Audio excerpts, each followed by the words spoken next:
Welcome back, everyone. And for those that are new, welcome to Southern Scrap Nation's podcast. Your host, as always, Daniel Jonas. I do this every week. I love it. Oh, wait, hold on.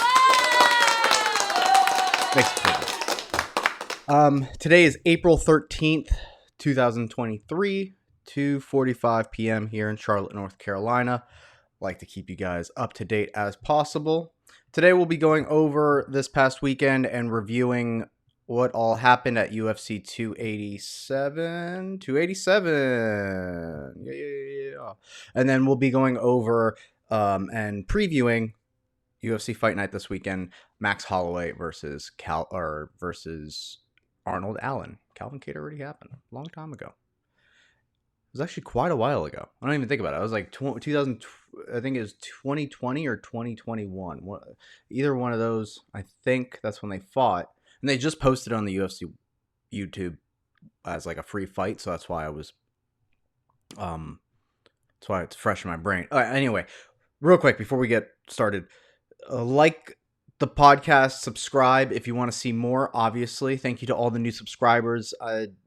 Even though it's it's small, but we're getting there. We're building. We're fast tracking. I will say thank you for all the views on the shorts of training that I've been doing with Nizea and Xavier. Definitely more of those coming out every week, if not twice a week, if I can record more and get some time with those guys. And there'll be other videos that I'll be doing later on. Maybe Summit Triumph. But thank you so much for the views on those. Those are killing it. So we're going to get more of those out there. But like I said, subscribe to the podcast. That helps the most, as well as giving it a like or a dislike if you don't like my commentary or takes or anything like that. But either way, voice your opinion. It matters to someone. All right, so let's get into, like I was saying, the Max Holloway Calvin Cater fight was just recent, but it was kind of a long time ago. As much as they used it as a highlight,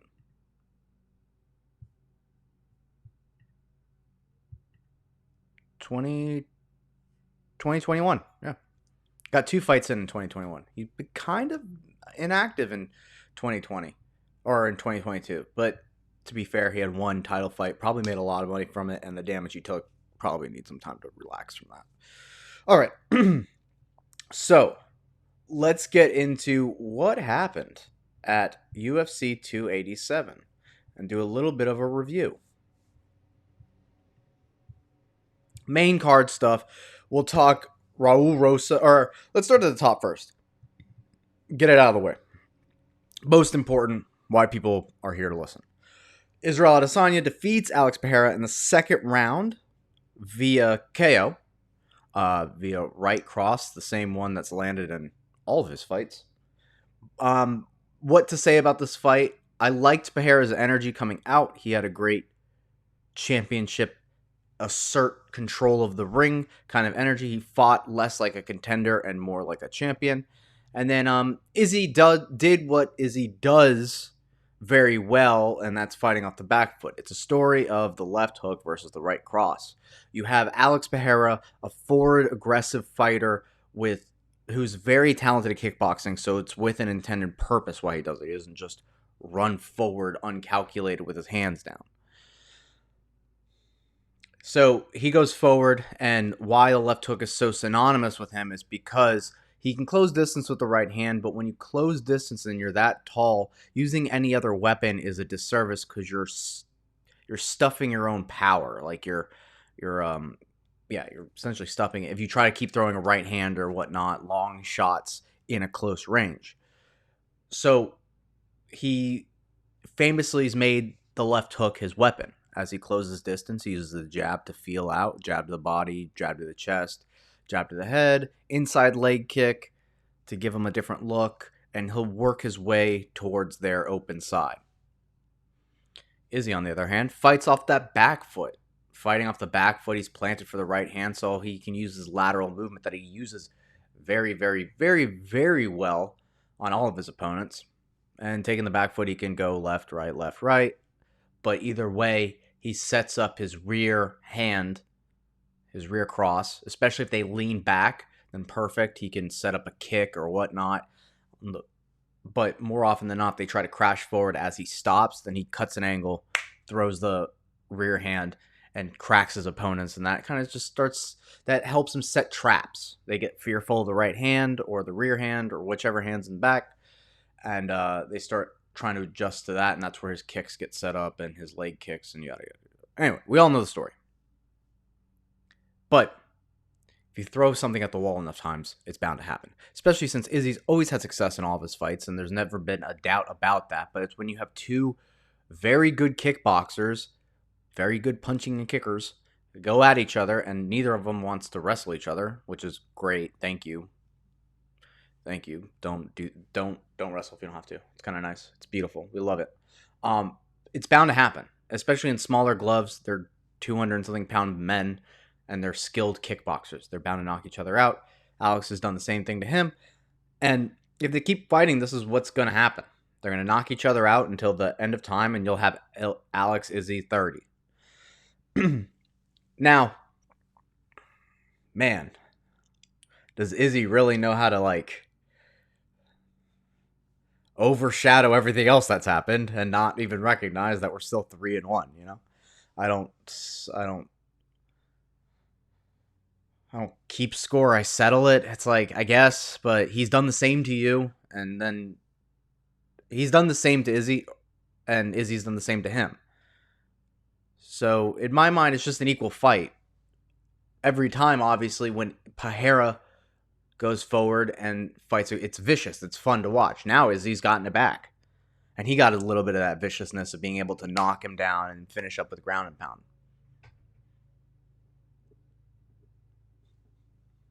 Like I said, we keep doing this.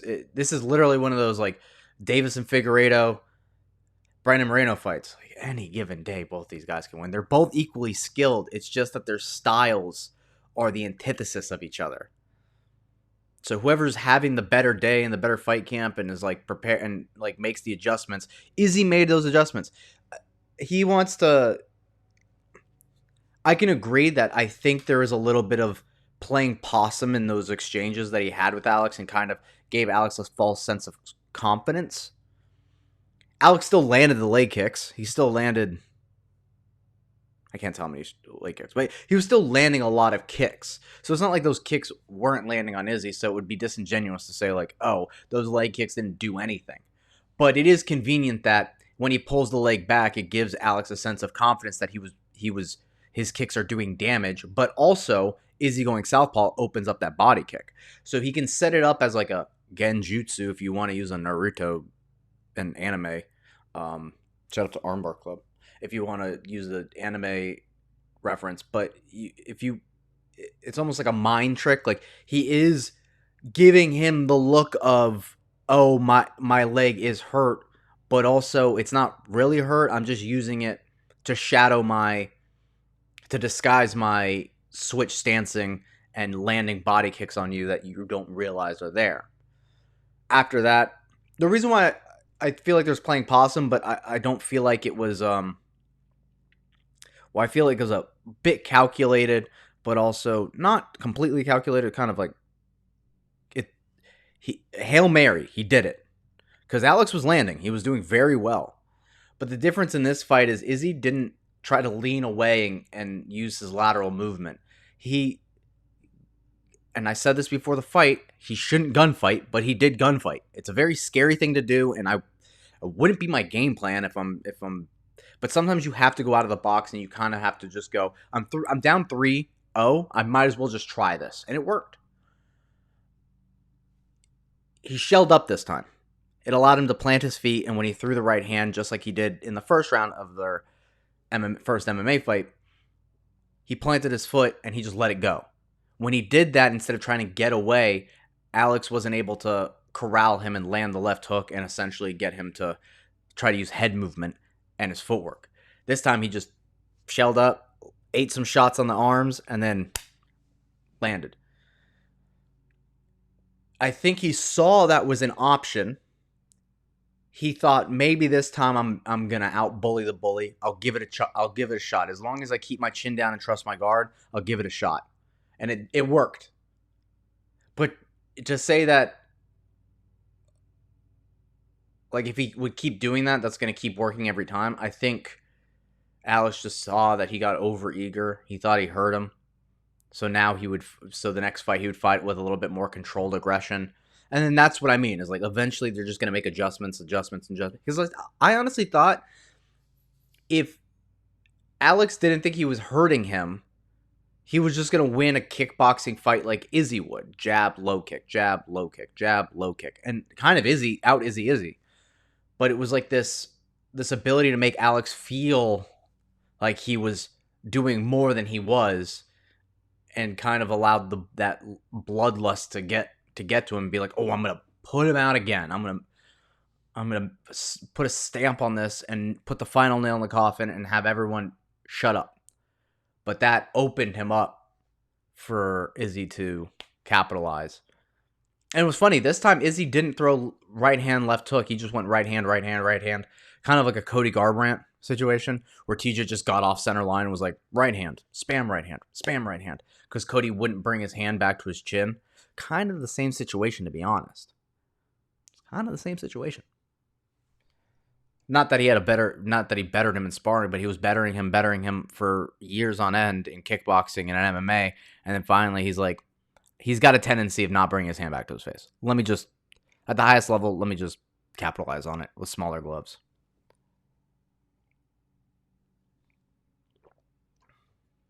Iced espresso. All right. So after that, let me pull this up. After that, we had Gilbert Burns versus Jorge Masvidal. Okay, so I was like, okay. So we have what to say about this fight. I was saying before the fight, favorites make sense. Gilbert Burns, right hand takedown. He didn't get the takedowns. Okay, so he got 4 out of 6. I'm trying to remember. He got 4 out of 6. Jorge does do very well getting back to his feet. He didn't even get it. So why those takedowns don't register to me is because Gilbert didn't even attempt a submission. So Jorge was doing a very good job of getting back to his feet, not letting Gilbert maintain top position. But Jorge's old. It kind of showed in this fight that and he was saying after the fight that even if he won and knocked him out in some spectacular way, he would have still retired. And you know what? I agree with him. A lot of fighters want to give him, call him a journeyman and all that kind of stuff. But he's a very wise fighter. He's a very wise, obviously man, but also a very wise fighter. He has he's got a lot of good career advice. He's kind of handled his career in a very good way as far as mitigating a lot of injuries, not having to cut a lot of weight, getting big paychecks, like all these things that even though he's a journeyman, he's fought for the title multiple times. He may not have touched gold. He created his own belt, so he touched his own sense of gold. He's fought in his home. He's done a lot of things that as a prize fighter, it's almost like a Conor thing, but Conor's touched gold. So he's always got that, I'm a featherweight champion, I'm a lightweight champion. You can always make money off of that. That's why people, this is going to hurt a lot of people. Not really hurt, but this is going to be a big thing. A lot of people try to attain the UFC belt to have an identity. They're not doing it because it's just something, it's like a goal of theirs. They're doing it because they don't have an identity besides being a fighter. And it's well, I need to have the belt. Otherwise I don't have an identity outside of fighting. And so that's why a lot of fighters outside of fighting struggle money and financial wise making business, even though you have a huge platform in the UFC. Sells out stadiums every weekend. Dominates social media, is owned by a huge talent agency. These are things that if you have all the resources, you shouldn't be stressing for money, right? But a lot of these guys, and gals, they think that having the belt is what is going to get them the money. It's no. Jorge is a perfect example. He's 35-7. 30 in age. He's whatever. In age, he's 38, but he's 35-7. That's not championship record, but that's It's a lot of fights. He's fought since the beginning, but he's always put his money city on the map. He's a perfect example of like amateur fighters in Charlotte. Put the city on the back on your back, and they'll have your back, and they'll in turn have your back. He put 305 on his back all the time. He trains hey, fun fact, he trains at ATT. That's in like Fort Lauderdale. It's not even in Fort Lauderdale. It's like on the outskirts of Fort Lauderdale.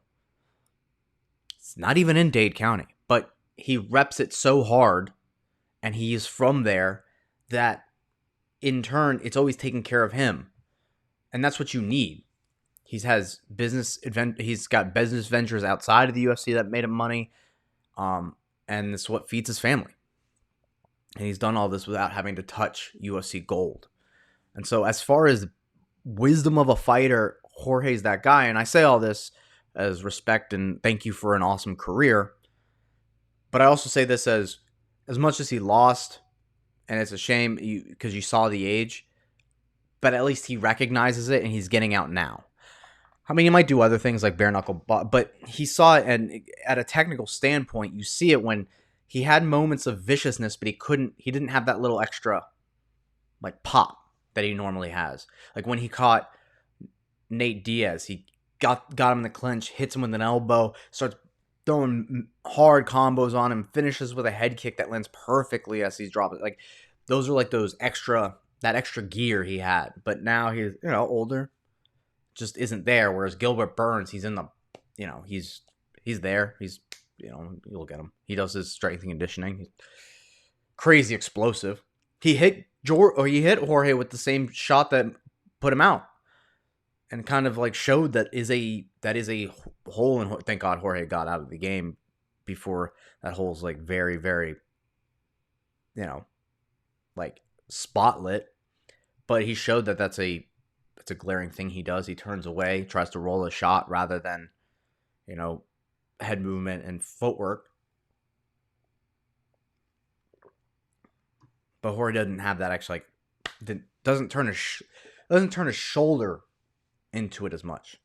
He's more of a kickboxer, so the boxing aspect where you turn your whole body into it with a punch. What Usman and Trevor Whitman worked on, like throwing your whole body into it. Probably would have had more success with that. But anyway, he clear decision. What's next for him? Gilbert Burns, Colby Covington. I mean, that's what makes the most sense. I think stylistically, Colby Covington's not a great matchup for Gilbert Burns, but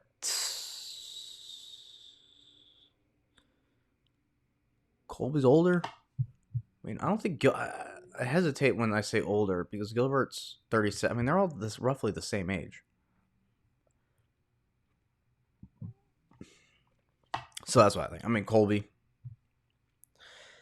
I mean, they're saying Colby versus Leon already, but I honestly think Colby needs one fight. I think it would do him service to have one fight before the title, and also would, it would appease Colby haters that he gets a fight in the meantime before fighting straight for the title after doing nothing for 2 years. Bantamweight division, Rob Font knocks out Adrian Yanez. Man, I had high hopes for Adrian Yanez, but Rob Font just boxes better than Adrian. He's a better boxer. Just is. That fight showed it. That fight showed Rob has better hands than Adrian Yanez. Adrian's got great hands, has great defense, but Rob showed he popped the jab out. He was touching him with the fundamentals. He was beating Adrian with the fundamentals. When I start seeing that, that's like a slow roll. If you start hitting him with the fundamentals, that means like the rest is coming. You just gotta wait. Adrian was like moving well, hitting him here and there, but it was the fundamentals, man. Rob's mean. I mean, he held his spot, and he kind of just like, it's one of those like, all right, little pup, stop, put his hand on his head, let him swing himself out, and he was like, back of the line. You got a little bit of work to do. All right. So then you had Kevin Holland with a spectacular knockout of Santiago Ponzinibbio after knocking him down with a sweet, sweet back fist. I love to see that. I love to see that traditional martial arts when Kevin Holland, he got his foot caught and just like pops him with a back fist. Fucking Bruce Lee style. Love it. And then he hit him with a nice, I'm pretty sure it was a hook. Yeah, it was a hook. He hit him with a cross hook and then face plant in front of Daddy Trump. Ba-ba. And Kid Rock. Ba-ba. And then he had altercation with... No, it was before. Never mind. But anyway, that was a good win. I don't know what that means for... I mean, what does that mean for Kevin Holland? He beat Santiago Ponzinibbio. I don't even know where he ranks. I don't even think he ranks in the welterweight division. He beat Alex Morono. Alex Pereira beat him. Yeah, I don't know. Oh, maybe the Jeff Neal. Maybe you can get Jeff Neal for a second time. Maybe Kevin Holland versus Jeff Neal. They fought once pro, and maybe now they can. Jeff Neal needs a win, and Kevin Holland just beat, a vet, pretty good vet. I don't know. I don't know where that puts Kevin Holland. He's another journeyman with a lot of like. I mean, he's not really taking the best fights, but damage-wise, I think he's done a pretty good... I don't know. That Stephen Wonderboy Thompson fight kind of took a lot of damage in that last one. Submission. Out-wrestled.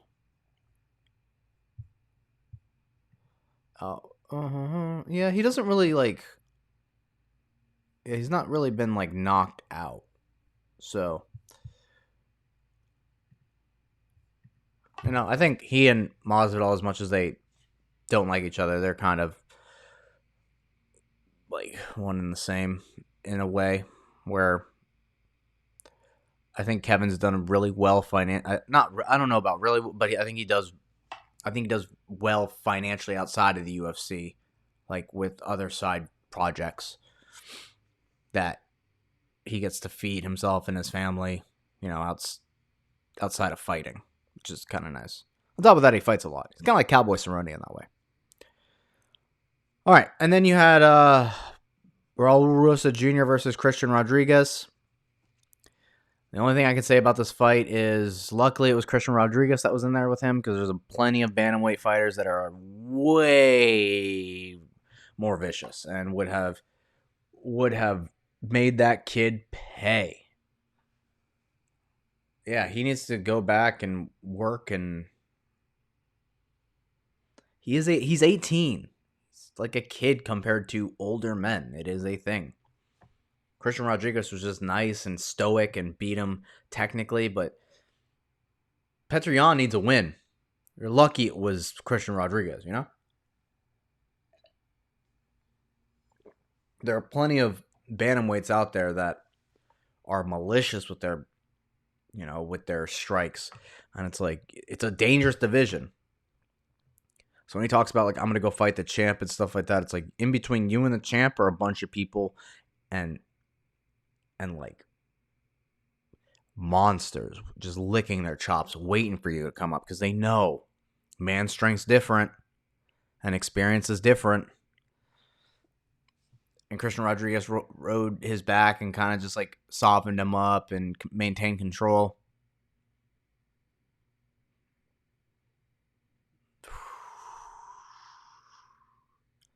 You're lucky it was Christian Rodriguez. That's all. I mean, that's all I can say about that. All right. Oh, and what's next for Pereira? He announced he's going to 205. So, and for Izzy, Paulo Costa too, if he fights Chimaev? I don't know. I don't really know. Now that Izzy runs the division again, it's kind of hard for me to be... like, Anybody. I want to see him for no. He's already kind of fought everyone already. He's talking about fighting Duplessis, but kind of needs more than a Derek Brunson win if you ask me. And Paulo Costa could, if he knocks out Chimaev, you could like argue a rematch. Chimaev submits Paulo, then possibly that as well. But who knows? Who knows? All right, let's get to some news. Let us get to some news. We'll start with we'll start with MMA Fighting's morning report because seamless transition. They're talking exactly about what I was talking about. He announces light heavyweight move because this is what the UFC wants, clearly. He moves to light heavyweight. Hopefully he does work, pick up from where Glover left off, knocks everyone out, claims title in like 2 fights, claims the title, and then they can get Izzy versus him for the light heavyweight championship. And if Izzy wins, then Izzy's up 3-2. And then they're hoping they can finish out their career with Izzy fighting Alex for the last time as a rematch, light heavyweight. They pretty much will just fight the rest of their careers out until Izzy's either up or they're tied. So be ready for them to hold up the middleweight and light heavyweight division for the next 2 years. Oh, wait, hold on. I got to think for that.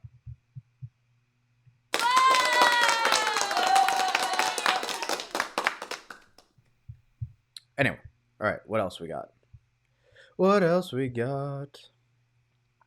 Okay, so Juliana Pena versus Amanda Nunes to fight me or be stripped of the title. I was watching a little bit of her Ariel interview.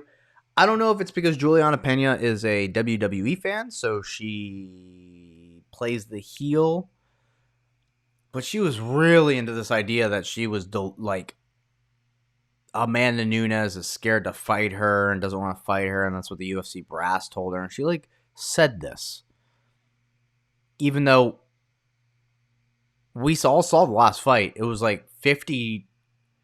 It was like the highest unanimous decision you could do. 50, whatever. 45. If you could give 10-8s on all. 10-8s on all. But anyway, what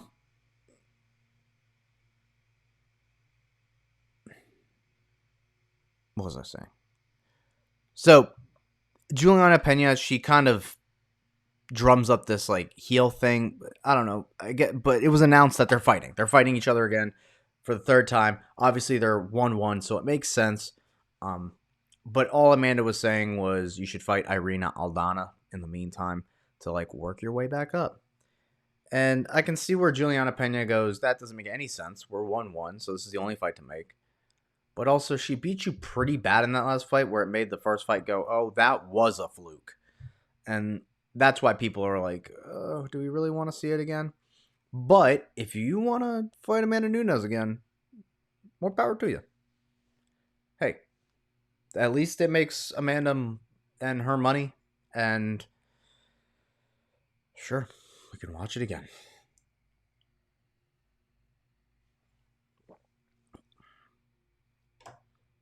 Dricus Duplessis. Oh, Jake Paul and Nate Diaz set to clash in a boxing match in Dallas, August. I hate it, but Jake's probably going to win this fight. Scar tissue, age, size. If it was Nick, maybe Nick, but man, this sucks. I don't really want to see this, but here we go again on my own. I mean, Tommy Fury did it. And Tommy Fury's style is pretty primitive.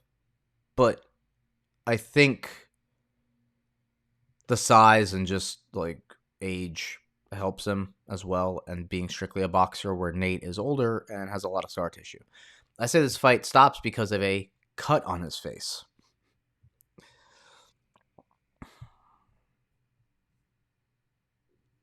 Robert Whitaker makes case on Israel Adesanya trilogy. Well, just like the Izzy and Pereira thing, it's 2-0, and I don't really want to see it again. See? Man, smart guy. Jorge Masvidal gets real on decision to trial. I've lost a step. Real. Getting real. This is gonna be a great card. Maybe. I'm not gonna jinx it. 288. I'm not gonna jinx it. Not gonna jinx it. Not gonna jinx it. Not gonna jinx it.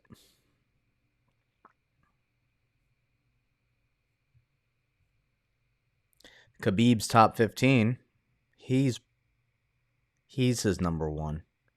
Everyone's like, where are you on the list? Just put Fedor and Jones at number 2 and move everyone down one. So Dominic Cruz and Frankie Edgar are on the list. BJPen.com. Why is Hoist Gracie on there? Hoist Gracie, goat, goated.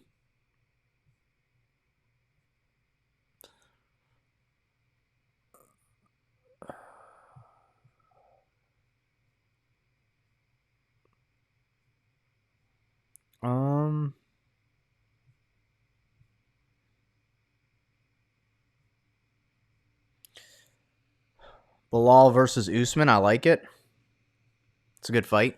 It's actually a pretty, not a good graphic, but, well, it's not a good graphic because it definitely, yeah, the boringest motherfucker title, BMF for sure. They're going to try to grapple each other for 5 rounds, but. Tenshin won his last boxing fight. Who is this? Who is this? What are we doing MMA fighting?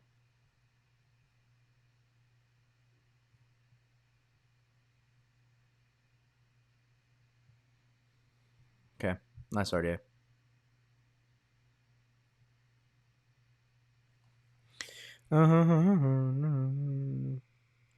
Cool.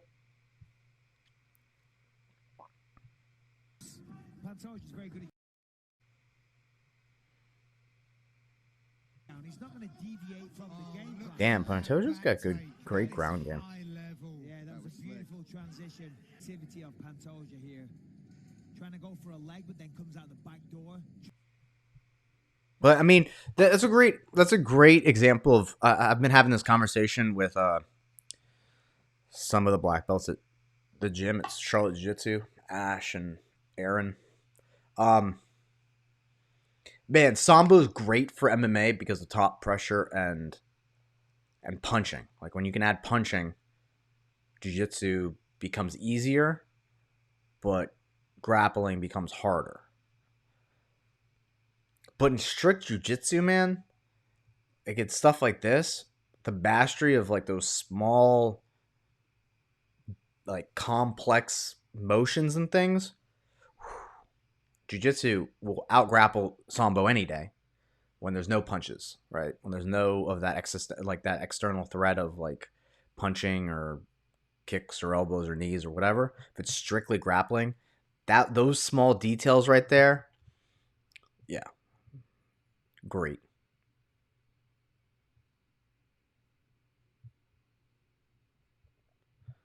John Jones went silent, but who knows with that guy? Brandon Moreno versus Alexander Pantoja for a third time, I think.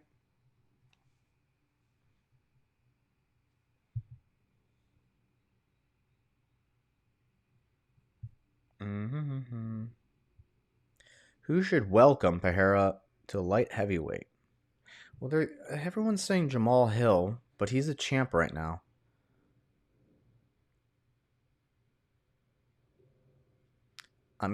I mean, I guess because he's technically the light heavyweight champion. So if Jiri still needs some time, what are we saying, everyone? Jamal Hill, Jan. These two just fought each other to a draw.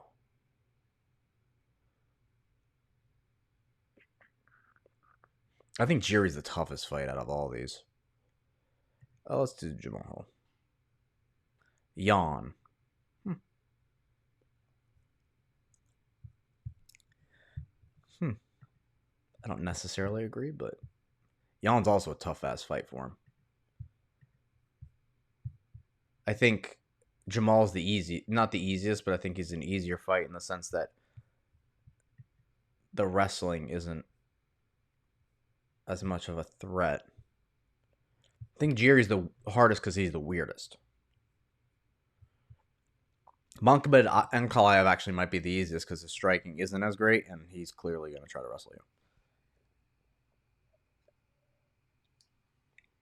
you.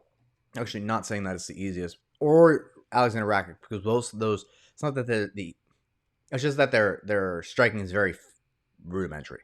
It's very. We know what they're going to do. Southpaws, big people.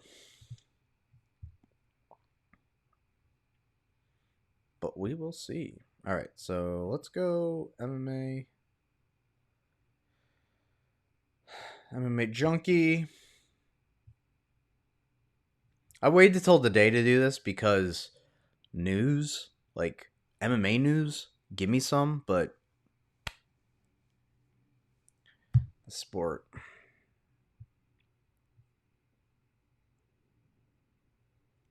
I mean, I honestly can't wait for Connor to come back because news again, but we just need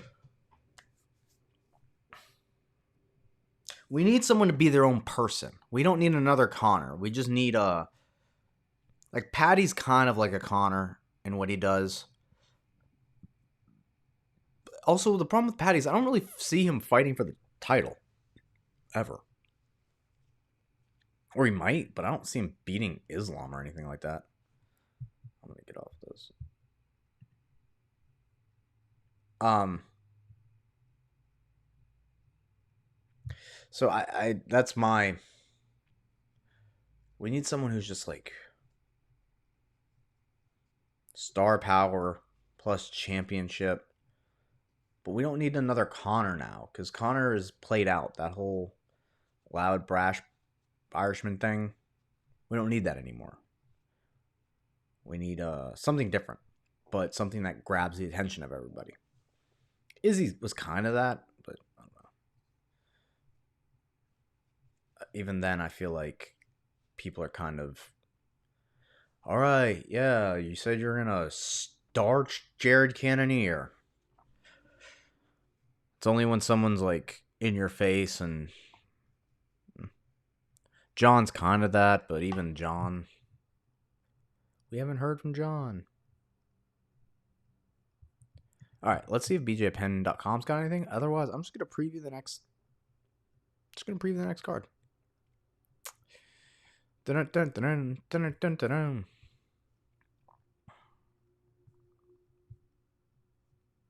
Also, it's going to be a little bit before Pereira fights at light heavyweight, right? He just got knocked out. Bad. Like bad.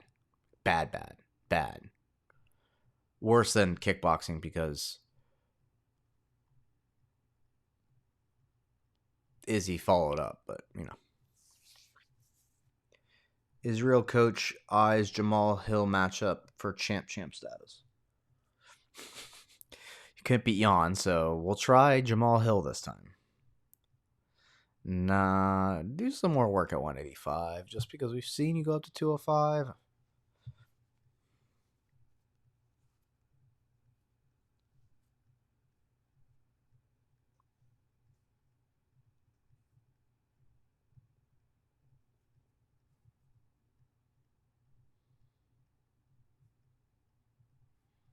Kevin Gastelum had a really good fight with Chris Curtis, fight of the night. Future matchup with Izzy. I mean, he's the one that gave Izzy, besides Pereira, he's the one that gave Izzy his hardest fight. Arguably, arguably Kelvin gave him a harder fight than Pereira.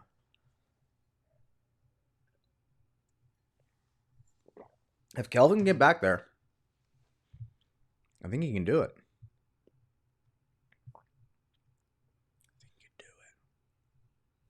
All right. So before we. Okay. Let's Let's go ahead and break this card down. Let's do a little bit of a preview. Let me look at the prelims real quick. Brandon Royval coming back. Oh, yeah. Versus Mateos Nicolau. Yeah, isn't this good? This guy's supposedly pretty good, right? Oh, no, he's just been fighting for a while. Yeah, he's only good. Damn, dude. A 4-fight win streak.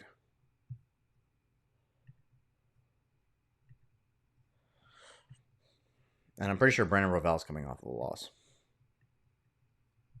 Oh, no, he's coming off of a win of Matt Schnell. Pantoja submitted him. Man, a dude on a 4-fight win streak, that confidence is... It's going to be hard to beat that.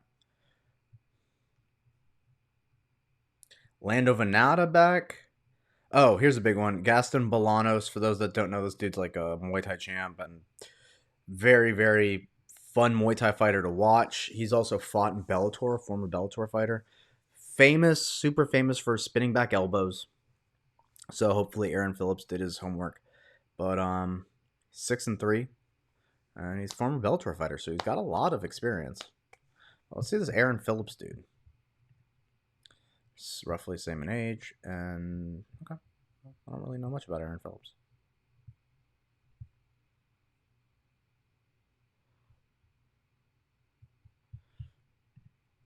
He's 12-4. Never fought in the UFC. Okay, we'll see. Big stage. Gaston's at least had the, he's at least had that big stage feel. So that's a bonus. So the main card. Clay Guida versus Rafa Garcia. This is like clearly a fight for Rafa Garcia to win, so that way he can fight better guys and get into that top 15. Pedro Munoz versus Chris Gutierrez. Leg kicking Chris Gutierrez. Look for Chris Gutierrez to calf kick the shit out of Pedro Munoz, who's a heavy boxer. So calf kick for calf kick, but I'm going to go with Chris Gutierrez's calf kick because he won't be as heavy on his calf kicks or heavy on his legs. Whereas Pedro is very, box heavy. Tanner Boser versus Ion Cutelaba. You can kind of count on Tanner Boser's hands to be fast. But that was when he was fighting heavyweight. So now he's fighting light heavyweight. Ion Cutelaba also a fast. Got some fast hands, but I don't think he's as technically sound as Tanner. So skills pay the bills, folks. You can always get faster. But technique is what matters. Dustin Jacoby versus Azmat Murzarkanov. Anyway, he's 12-0. I like Dustin Jacoby a lot. Former Glory kickboxing fighter, so his kickboxing is awesome. And he's got 18 MMA or 18 wins in MMA, so it's translated perfectly. He's fought Alex Pereira before. So that's just like the skill level he's at. He's like the reason why I like him a lot is because he's like a low, under the radar fighter with like a vast amount of experience that people don't even realize. So when you see him, he's kind of like awkward when he fights. But then you look back at his kickboxing record and you're like, oh shit, this man's got hands. And he's proven that. I mean, obviously,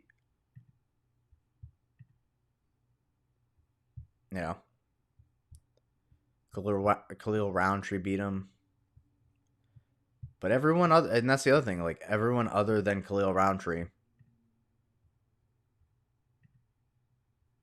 he's beat.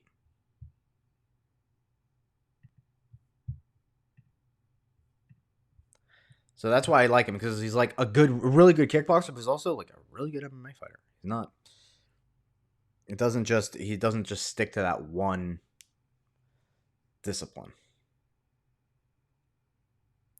And then you have in the co-main event Edson Barbosa versus Billy Quarantillo. We know Billy's very tough, so I think this is Billy's fight to win. He's got to push the pace on Edson, grapple, use the clinch like he does, put him against the cage, stuff the the kicks, and Edson's not. He's 37. He's not young anymore. Those kicks aren't going to be as fast and powerful, but it's going to be up to Billy to not be in kicking range and just push him against the cage and put pressure on him and box him up. Main event, however, is a little bit more complicated because Max Holloway versus Arnold Allen. You have Arnold Allen, who is very forward pressing, boxing heavy, southpaw, but he throws in some sneaky kicks here and there. He's got a very good outside calf kick, lead calf kick, kind of sets his opponents up into his like quick, sneaky left hand.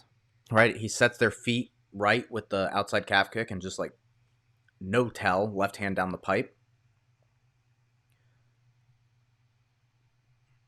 And then he's got power, he's got conditioning, he's got a great corner with Faraz Zahabi. He's guys at TriStar as well as trading at Team Renegade with Leon Edwards and all them in the UK. He's very technical. He's 19-1. He's got a lot of experience and a lot of wins and only one loss. And, he's fought a while.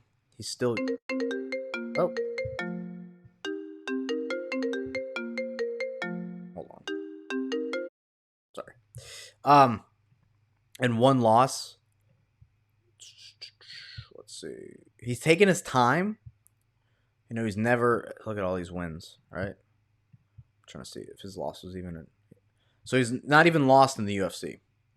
He's got one of the longest win streaks going right now in the UFC, and that's why it's a tough fight. Max Holloway, if he's proven anything, it's that if his name's not Alex Volkanovski, you ain't beating Max Holloway.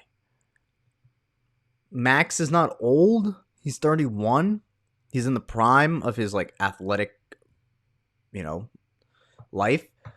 However, he's old for fighting. He's been fighting for a very long time. And he had a really vicious fight with Alex Volkanovski in his last fight. But does Arnold Allen do the same thing to him? Obviously, he could catch Max and try to knock him out. But you know what? I think Max's tool bag of weapons and skills is just going to be too much for Arnold. And he's going to be able to attack him orthodox, southpaw, oblique kicks, trips, all these different things that it's not that Allen hasn't seen them, but Max is a crafty vet at this point. He's a crafty vet in the body of a 30-year-old.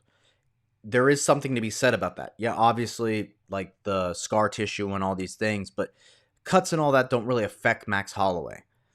Size-wise, they're Max is taller. He's gonna have I don't know if he's got the longer. Yeah, he doesn't have the longer reach, but he's got the longer leg reach.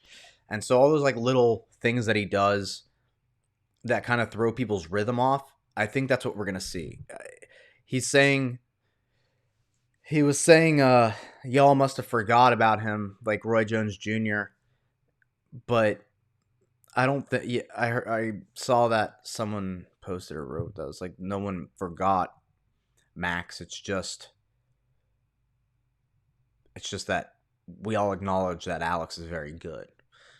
And I think Alex is just in a league of his own. I mean, we saw what he did with Islam that most lightweights couldn't do to Islam.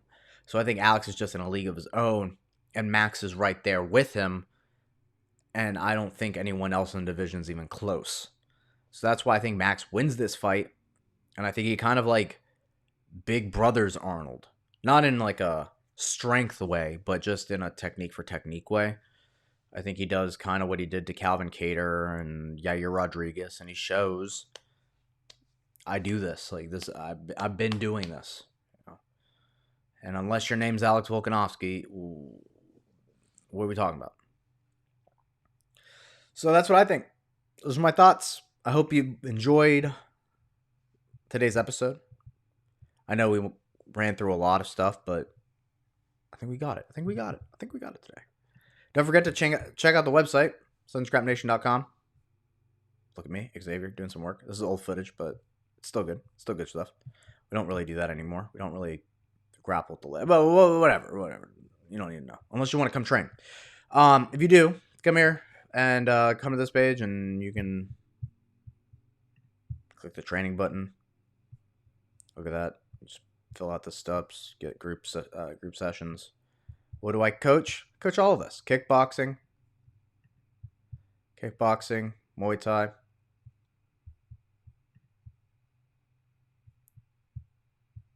Oh my God. Stop. Page. MMA, jiu-jitsu, whatever you want. Whatever you want. Live that lifestyle, my man. Live that lifestyle. All that being said, hope you guys enjoyed today's episode. Like and subscribe. Thank you all for watching and liking the podcast and subscribing and doing all these things. That really helps and helps me feel good, and I appreciate that. Until next week, I think. I mean,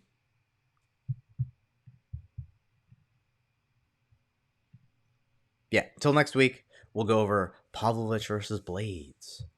I hope you guys enjoy your weekend. Stay safe. And until next time, I've been your host, Daniel Jonas. Peace.